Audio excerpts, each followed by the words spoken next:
Swaar tye is net 'n fase. Natuurlik is daar 'n oomblik in elke swaar tyd waar dit voel asof dit nooit sal verbygaan nie, asof daar nie 'n einde aan dit gaan kom nie.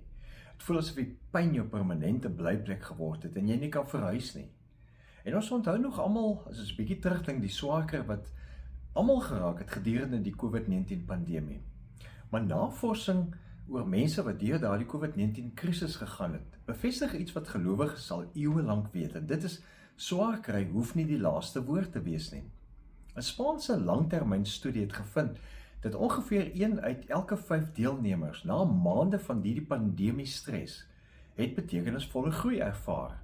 En daardie groei was nie net vlugtig nie, dit het oor tyd volgehou. En dit sluit in 'n groter waardering vir die lewe, dieper verhoudings, asook wel 'n hernuide gevoel van rigting.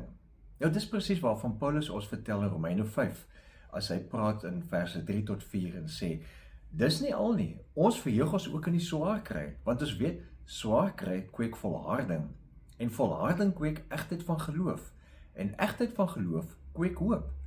En die hoop is skaam nie, want God het sy liefde in ons harte uitgestort deur die Heilige Gees wat hy aan ons gegee het.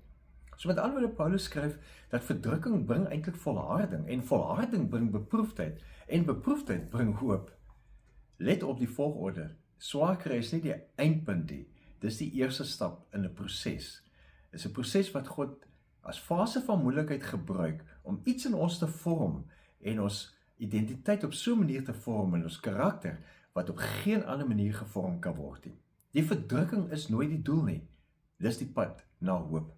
So as jy vandag in 'n moeilike seisoen is, of dit nou finansiëel, gesondheid of met verhoudings is, onthou 'n fase het per definisie 'n einde. Dit beteken nie die pyn is onmiddellik weg nie, maar dit beteken jy is nie vasgevang in die pyn nie. Jy is onderweg. So hou vas. Die fase gaan verby en God is by jou van die begin af tot die einde daarvan.